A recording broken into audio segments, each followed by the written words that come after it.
Welcome back. We should be very clear about the importance of the Carnot theorem and the spatial status that it provides to a reversible 2T heat engine. What we should realize that given T1 and T2, a reversible heat engine has the highest efficiency. Carnot theorem does not say what this efficiency will be. It does not even say whether it will be 1 or less than 1.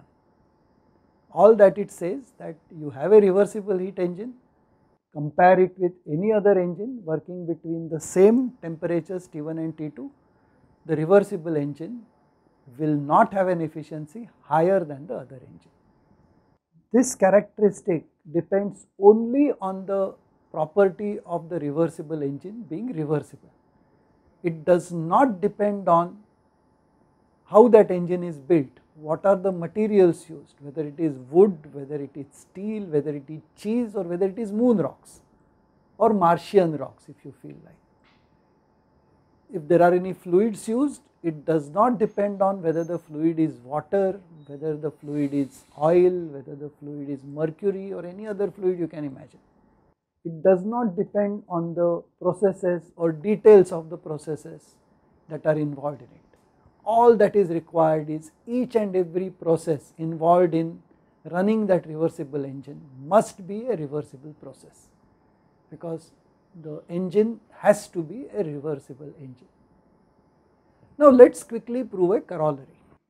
We ask ourselves this question, that we have two fixed temperatures and we have say two reversible engines working between those two temperatures T1 and T2.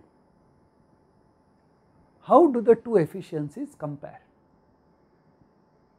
We will soon demonstrate that if you have two heat engines working between two fixed temperatures T1 and T2, they should have the same efficiency, and the proof is straightforward. Let us have our two reservoirs shown here as one at T1 and one at T2. T1 is fixed, T2 is some other fixed value. Obviously T1 must be greater than T2, and we have a reversible engine 1 and a reversible engine 2 working between the same two temperature levels. I am not even going to show the interactions because that detail is not necessary to prove the corollary. Let me say that the efficiency of this reversible heat engine is eta R1 and the efficiency of this reversible heat engine is eta R2. How do we prove that eta R1 must equal eta R2? It is simple, we will use the Carnot theorem.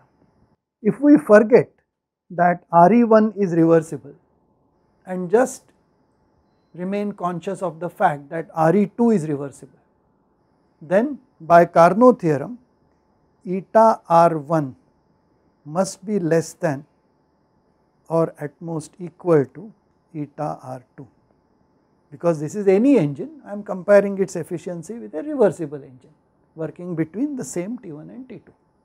So this is one relation we must have. The other relation we must have is as follows. Now let us forget the fact that RE2 is a reversible engine. Let us say it is an engine. A reversible engine is also an engine.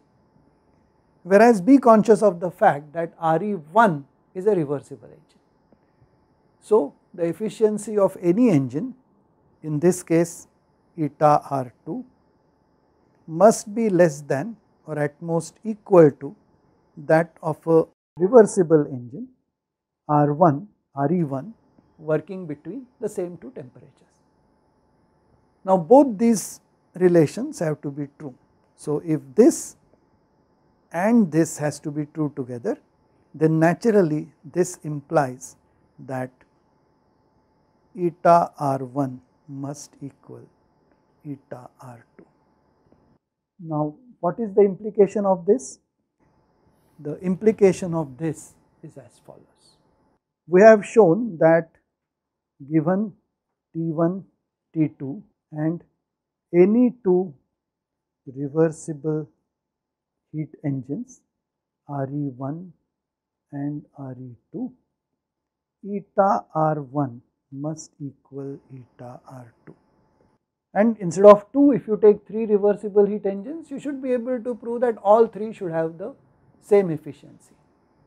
Now that means given T1 and T2, any reversible heat engine working between T1 and T2 or fixed values of T1 and T2 must have the same efficiency. Okay. If you change T1 and T2, the efficiency may change, but if you have fixed T1 and T2, there is a fixed efficiency for any reversible heat engine working between them. Does not matter what type of engine it is, does not matter about the details of the processes, materials of construction, fluids used, nothing. Only thing is that any engine must be reversible, then you have the same efficiency. Turning this around, we can say that the efficiency of a reversible heat engine depends only on the temperatures between which it works. In mathematical symbolism, if eta R is the efficiency of a reversible heat engine, it is a function only of T1 and T2 and of nothing else. It cannot depend on anything else other than T1 and T2, because if T1 and T2 are fixed, our eta R is fixed. If one of the T1 and T2 changes, well, eta R might as well be different. In a mathematical sense, this is the symbolism that is used, that eta R can only be a function of T1 and T2. This very important result will now be used in some very curious and important ways. Thank you.